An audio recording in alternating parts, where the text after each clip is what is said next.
Hi, loves. Welcome back to Kara the Love Coach. I'm Coach Kara. And so I want to talk about why relationships typically fail and what that cause is. All right. So if you are new to my channel, thank you for joining me. I welcome you. So listen, loves. Today we are talking about why do we always argue? Okay. Like most things in this life, there is a reason for everything. And today I want to talk about the types of people who frequently argue in relationships and why that may be. All right. So now take it as it may be received. If I may be directing this message towards you or your significant other, or maybe your past self. Either way, hopefully there's some sort of takeaway in this message, all right? So, arguments, they are the culprits that end relationships. And we all know why that may be. Well, the reason is because most arguments are rarely resolved peacefully, amicably. So we want to talk about the types of people, and I want to talk about maybe 5, I think, that you can identify as who are quite argumentative, combative, they like to bicker, the ones who just never seems to stop chirping about most things in your relationships. As a result, you guys are always divided in some aspect. So we are talking about someone who is guilty. I want to talk about that first. And this is really in no particular order. So, take it as it comes. Someone who's guilty, a person who has a guilty conscience for whatever it is. Perhaps they've committed some disloyal act, or they have been known to be not fully, forthcoming with their truths, which is considered lying by omission. Whatever that guilt consists of causes them to be argumentative. And if you're wondering why that may be, well, when someone has guilt within, especially a certain level of guilt, that deep guilt, like, ooh, what have you done? Yes. This is the individual will try to find some sort of, spark to ignite within the relationship so that they can find a way to place blame upon you or find a flaw, some sort of fault that your partner had or that the partner has caused. And so if they're able to point out your wrongdoing, or maybe it's you, okay, like I said, take it as it applies, maybe able to point out certain flaws or certain things that they've done. Well, why did you do this? Oh, that makes you this type of person, and it's all because of their conscience that eats away at them for whatever it is that they've done or is withholding. Also, they could feel better about themselves. Isn't that grimy? That's like so it's so shady. But yes, people do that. They will deflect, they will find your flaws and your faults, just so they can feel better about what it is that they've done, because they know being forthcoming with truths could just probably destroy everything, and it should probably happen anyway if, they are that type of person. But yeah, moving right along, the next type of person who is quite argumentative is those who have been disrespected.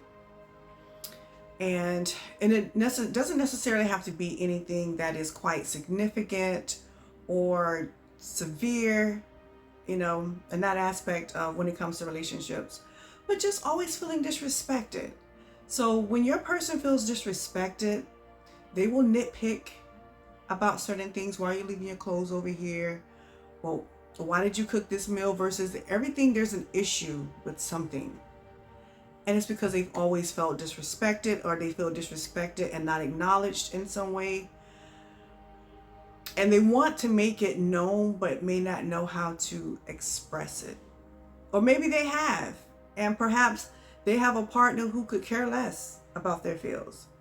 hence the reason why they disrespect them in the first place. It could be always flirting with their friends or just talking disrespectfully to them, but then turns around and say, I love you, that sort of thing. So someone who's like this, they're going to find ways to nitpick, nag. It's just a way of just deflecting, pretty much. Someone who's brokenhearted. A brokenhearted person harbors resentment. Unless you have been able to work through that level of trauma and pain and just come to the conclusion, okay, this has happened.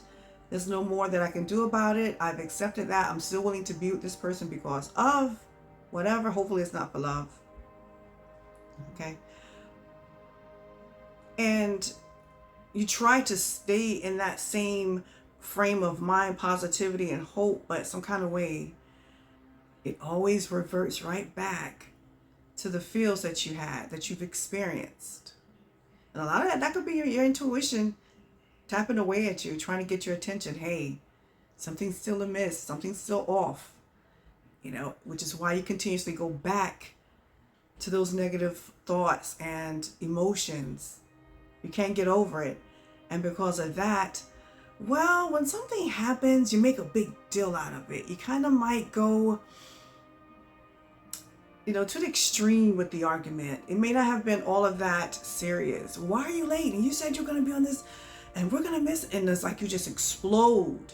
Ooh, yeah, that's that deep trauma, the deep hurt, that pain, that resentment. It comes out. If you can't get over something, it's going to seep. Either in small ways or large ones. It may not come all the time, but when they do, they hit hard. All right? And so someone who's been brokenhearted, when they lash out and it's like, whoa, chill. Like, it's not that deep. And it's probably not, but whatever they're feeling, it's coming out that way. And then hence an argument. All right? So it may not happen all the time with this type of person, but when it happens, it happens. And it's quite impacting. Yeah. Next, someone who is controlling. Someone who is controlling, a controlling type of partner is usually controlling based off of fear. Losing that control in the relationship, the dynamic. Perhaps they've had esteem issues as a teen or an adolescent. And felt as though they weren't able to control certain situations. So when they grew up, found a way to become empowered, may have been with someone who, or may be with someone who is a bit weak-minded, they're not as strong, doesn't have that backbone, so they try to control. Okay, again, that's based off fear.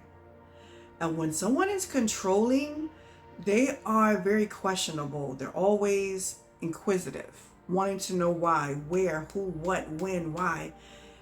And at some point, it just becomes as intrusive and annoying, and then that's how arguments form.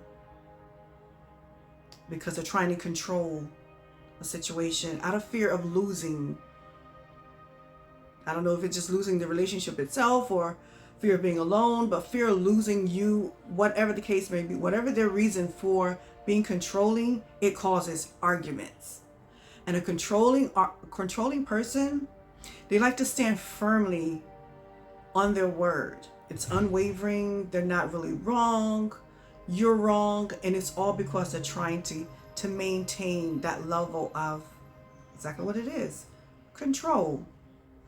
If you can control a situation to be in your benefit, then you're going to get your way. It's going to feel good to you. Now, if they begin to feel like they're losing that control, then that's when they get nervous and they want to get amped up and cause a fight.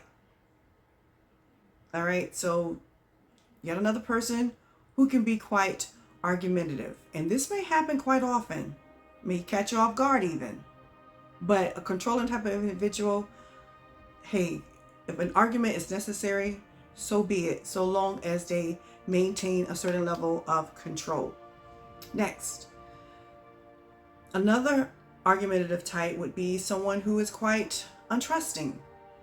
Your person doesn't trust you. When someone does not trust you, oh man, all types of things happen. You know, they could be this way one day to where they may feel as though they trust you, but then certain feelings or triggers. Person who has trust issues are often triggered. And it may not even be solely from their current partner. It could just be from past relationships. So anytime you do something that reminds them of their past person, it could just be simply, oh, me and the girls were going out this weekend, for a little weekend getaway. You're what? Why are you doing that? Well, how long are you going to be gone? It's that fear. It's a trigger. And now they don't trust you. What are you wearing? And, when you get there at the resort or wherever, and it's what are you doing? It's just triggers. It's unhealed trauma that's gonna always remind them until they find a way to deal with those deep-seated issues. When someone is untrusting, it can cause a lot of problems. Jealousy, it's like the cousin to untrusting, or there are other things that are affiliated with someone who doesn't feel that their partner is trustworthy. So as a result, you're always going to have like the deepest, hardest arguments. It can get ugly. These type of arguments, they come from the heart, kind of like that broken-hearted person, because it's deeply rooted. Okay. So now that I've talked about the types of people who like to argue, and those types of arguments causes breakups, now let's talk about the actions behind it. Passive aggressiveness. When your partner is being passive aggressive, regardless of whatever type of person they are, it is for a reason. And usually a passive aggressive person tend to, slam doors or give like dismissive vibes, or just when they answer you, it's like with sarcasm. Here's the reason why for that. Whatever issue you guys had is unresolved. And the reason, or maybe there's an issue that you're unaware of that your person can't speak to you about. And when your person cannot come to you and sit down and have a dialogue about the concern, that's a problem. That's a major issue. Hence the reason why they have to be passive aggressive. They're trying to get your attention without really saying too much. Perhaps if they do say something to you, the words are unheard, the argument goes completely left, nothing ever gets resolved, which is why they have to be in that sort of state of mind and act out in that manner. As a result, there's always arguments. Okay? When your person is being passive aggressive, that means they cannot talk to you. It's all about actions with them. That's bad. What that is saying is, I cannot talk to you to resolve an issue. We probably shouldn't be together. And the reason why they're not breaking up with you, well, they may not know that reason for themselves as well, or may not know any better. All right. So yes, passive aggressiveness is one of the major behaviors that causes arguments. The next one is, again, as I was just talking about, unresolved issues. Now you can have small issues that just linger on, and then, oh, here comes another little small issue. And then you may have a big one. Now this issue isn't resolved. So at some point it becomes like baggage. You have all this baggage, figuratively speaking, lying around your apartment, your home, wherever, in your relationship. It's just lingering. It's not going anywhere, and it's beginning to smell. And because you have all of these unresolved issues, the arguments are insane. You probably don't even have sex anymore. You don't hang out, spend that quality time. You don't make love to each other because you have all these issues. All those unresolved issues cause major arguments. Should you be together? Probably not. If someone cannot resolve issues and get past certain things as mature adults, you probably should not be together. Listen, next, as I was speaking about earlier, mistrust. When mistrust is amongst your relationship and it's hovering deep, you're always going to argue. Trust issues, especially if both of you have trust issues. This is a relationship whose foundation has already crumbled. You can't have anything with trust. You know this. They know that. So why are we together? Yeah. Arguments can be very helpful in your relationship. It allows you to express yourself respectfully, hopefully. It allows you to point out the certain concerns that you may be having. And it also may allow you to acknowledge your person's concerns as well, so they can become a discussion to promote resolve. So arguments can be quite, conducive to a healthy relationship if they are done properly. And you don't always have to resolve right away. You don't. Perhaps someone needs to take a step back, may need to take a half a day to process things and then come back to address the matter. Sit down, have a, grown-up conversation and just get to the bottom of things and just move the freak on. Go and enjoy your life. That is healthy arguments. That's healthy debates that promotes a sustainable, connection. And that's what you want. So we're all going to have some sort of disagreements. You may not want to call them arguments because it has such a negative connotation, but it's okay to have a disagreement with their person. But when they are a bit toxic and everlasting and they're just ongoing, at some point it's going to come to the question, what are we doing? Like, why are we here? Our relationship ended long ago, so why must we remain? Yeah. All right. So guys, I just wanted to give you some more food for thought when it comes to arguments. They can manifest in many ways from different types of people, have different levels. It's just really knowing how to address a situation with your person. As I stated earlier, if you're incapable of coming to your person with your issues, my love, that's probably not the person you should be with. Okay? Yeah. All right, guys, I'm going to leave that right there. If you need further dating or relationship coaching, all of my information will be linked down below. I thank you for joining me always, but that is all for now. Until next time.